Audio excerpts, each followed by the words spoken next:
I got so much motherfucking design on right now. Break it down, bring it back, make it clap. I got 3 old thoughts, new guap, where that bitches on my line, and you know they come strapped. Assalamualaikum warahmatullahi wabarakatuh. Kali ini kami akan menjelaskan mengenai pembelajaran TIK di kelas 12 MIPA yang diampu oleh Bapak Edi Zulianto. Kelompok belajar kami terdiri dari Mujid Ainatul Awaliyah, yang kedua ada Nur Suhaila, yang ketiga Aisyatun Nuraniyah, yang keempat Agustin Habibah, yang kelima Alianda Mas'udah Fitriana, dan yang terakhir saya sendiri Sita Maulida Ramdhaniyah. Kami akan menjelaskan mengenai aspek legal TIK.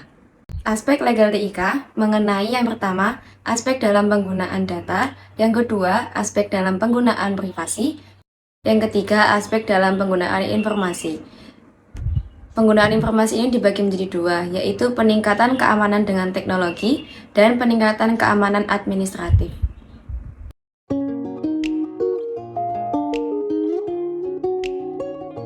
Saya akan menjelaskan tentang aspek-aspek dalam privacy.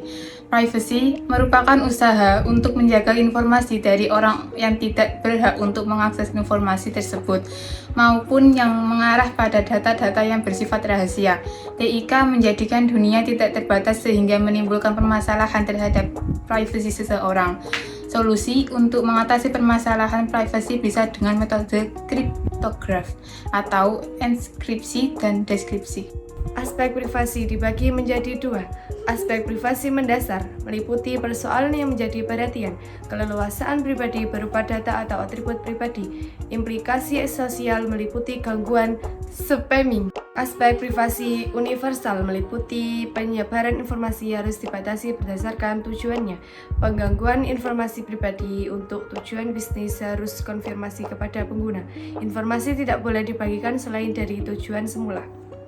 Aspek dalam penggunaan data. Data dalam teknologi informasi terdiri atas data pribadi, data keuangan, data karyawan, dan data penting lainnya. Permasalahan yang sering terjadi dalam data privasi adalah kewajiban pengambil data untuk melindungi data-data orang lain yang diambil. Oleh sebab itu, kepentingan perlindungan informasi dan data sangat penting. Adapun aspek pelindungannya sudah terjamin dalam peraturan perundang-undangan lainnya, antara lain UU Nomor 7 Tahun 1971 tentang Ketentuan Pokok Kearsipan, UU Nomor 8 Tahun 1997 tentang Dokumen Perusahaan, UU Nomor 36 Tahun 1999 tentang Telekomunikasi, serta UU Nomor 11 Tahun 2008 tentang Informasi dan Transaksi Elektronik. Aspek dalam penggunaan informasi. Tujuan keamanan informasi yang pertama kerahasiaan, yaitu pesan yang hanya dapat terbaca oleh penerima yang berhak. Yang kedua, integritas, yaitu informasi yang terkirim dan diterima tidak berubah. Yang ketiga, ketersediaan, yaitu informasi dapat digunakan kapan saja.